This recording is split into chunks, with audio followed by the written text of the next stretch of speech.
joined us for another deep dive, and today we're looking at something a little different from our usual broad topics. Yeah, what we have here is a set of documents. Documents created to honor the memory of Sergeant First Class Roselyn Jimenez. Exactly. Think of it like a dedication packet. It's got the justification for why they're doing this, a biography, and the actual wording for a memorial plaque. Okay, so our mission, if you will, for this deep dive is to try and understand who SFC Jimenez was based purely on these documents. Right. It's not just about listing facts. We want to see what kind of impact she had, how she's being remembered through these official papers. Got it. So let's start with the essentials. Who was Sergeant First Class Roselyn Jimenez? Okay, so the documents state her full name, rank, Sergeant First Class. Her military occupational specialty, or MOS, was 35M, that's Human Intelligence Collector. Right, 35M. And her dates? Born April 30th, 1988.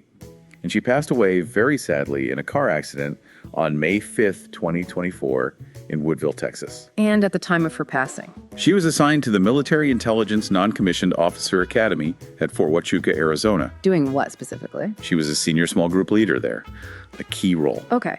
And the documents also mention her hometown? Yes, Trenton, New Jersey. And she enlisted in the Army way back in April 2007. 2007. So that's, 17 years of service? Just about, yeah. Yeah. A significant career. Absolutely.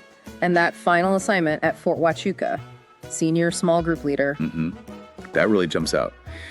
It suggests, she was involved in shaping future NCOs in her field. Which makes dedicating something at that academy feel very fitting. Exactly. It connects directly to her final mission, in a sense. Now, looking at her career path outlined here, it shows quite a progression. It really does. She didn't just stay in one type of role. Started as a human collector, then moved up to human collector NCO. Right, non-commissioned officer. A step into leadership. Then into brigade and battalion operations NCO roles. Which are often more about planning and coordination, a broader view. Followed by platoon sergeant, a very direct leadership role. Absolutely.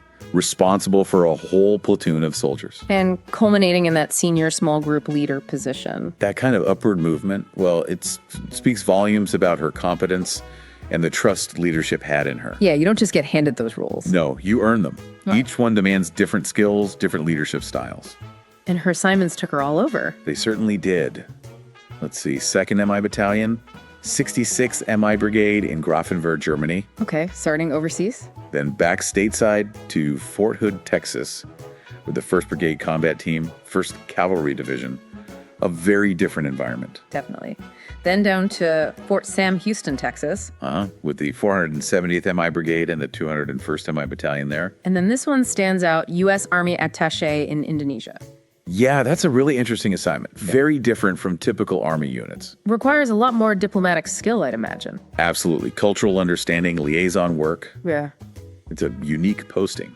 Makes you wonder how that shaped her later. Good point. Then back again. Fort Bliss, Texas. With the 2nd Engineer Battalion, part of the 3rd Armored Brigade Combat Team, 1st Armored Division. And finally, Fort Huachuca. That's quite a tour of the Army. It really is. Shows adaptability. Different units, different missions, different parts of the world. And on top of the assignments, deployments too. Yes, 2 combat deployments listed, Iraq and Kuwait. Okay. And then the 2 overseas assignments we mentioned, Germany and Indonesia. So significant time spent outside the continental U.S., both in garrison and deployed. Right. That experience, especially the combat deployments, provides important context for her service record. Which leads us to her awards and decorations. And it's a long list. It is indeed. Let's break it down a bit. Okay, we've got the Joint Service Commendation Medal, the Army Commendation Medal, but with 2 oak leaf clusters. Meaning she earned it 3 times in total, the initial award plus 2 subsequent ones. Right. Then the Joint Service Achievement Medal with 1 oak leaf cluster.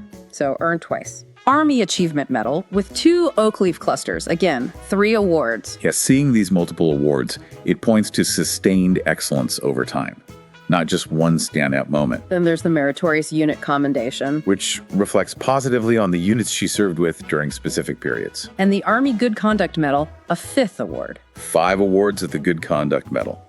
That signifies at least 15 years of, good conduct, honorable service. It lines up with her enlistment date. Okay, continuing. Iraq Campaign Medal with 1 campaign star. Indicating participation in a specific phase or operation within that campaign. Global War on Terrorism Expeditionary Medal, and the Global War on Terrorism Service Medal. Standard for service during that era, but important recognition nonetheless. Korea Defense Service Medal, Non-Commissioned Officer Development Ribbon with the numeral 3. Signifying completion of 3 levels of NCO professional development schooling, likely basic, advanced, and senior leader courses. Which we'll get to in a moment. And the Overseas Service Ribbon, also with a numeral 3. Reflecting multiple overseas tours. It all paints a picture of a very active, dedicated career. Absolutely. And it wasn't just assignments and awards, there's also her military education. Right, the professional development piece. The documents list quite a few courses. We see the core NCO ones, Basic Leaders Course, Advanced Leaders Course, and Senior Leaders Course. The foundations of NCO leadership training. That matches the ribbon. But also specialized training, Equal Opportunity Course, Attaché Course. Ah, the Attaché Course preparation for that Indonesia assignment, clearly. Strategic Debriefer Course, very relevant for a Humayenti collector. Yeah, for like. And then courses focused on teaching others, Sharper Foundations course, and the Common Faculty Development Instructor course. Those instructor courses are key, especially given her final role as a senior small group leader. It shows she was formally trained to teach and mentor. And it mentions the Basic Army Instructor Badge. There you go. Formal recognition of her instructor qualifications. Plus a driver's badge. It shows a real commitment to, continuous learning and skill development. Absolutely. Both in her primary field and in leadership and instruction, she was building her toolkit throughout her career. It paints a picture of someone really invested, not just going through the motions. Exactly. So we have this very impressive professional record, assignments, awards, training. But then the packet includes that justification enclosure, and this is where we start to get more personal, right? Precisely. This section shifts focus from the resume, so to speak, towards her character and her impact on people. It uses this phrase, the military as a family. A common metaphor, but used very intentionally here. And it says SFC Jimenez was an indispensable part of that family. That word indispensable is strong. It suggests she wasn't just filling a slot, but was truly vital to the unit's cohesion and spirit. It highlights the human element, the bonds formed. Definitely. It speaks to the idea that her losses fell personally, not just operationally. And they list specific qualities: bravery, integrity, and unwavering commitment. Core Army values, but presented here as defining traits of hers. The text says her dedication to duty was evident in everything she did. So not just words, but actions. Consistent actions. And that she had an inspiring determination and sense of purpose. You get the sense of someone who knew why she served and pursued her duties with real conviction. It also mentions her leadership wasn't just about authority. Right. It says she earned respect through her actions, leading by example. And it uses that phrase, excellence, not an act, but a habit. I like that line. It suggests her high standards were just part of who she was, her default mode. Exactly. Not something she turned on and off. And then it talks about her more personal side. Yeah, this is where you really see the warmth. It describes her as having great warmth and kindness. And this ability to lift the spirits of those around her. How? Through kind words, laughter, and her bright smile. The document literally says her smile would always brighten up the room. That's a lovely detail. It makes her sound very approachable, very human. It counters the stereotype of the stoic soldier sometimes. It really does. It suggests a positive presence that affected morale. Absolutely. A leader who is competent and kind. That's a powerful combination. And it goes further, saying her presence was a source of comfort and strength.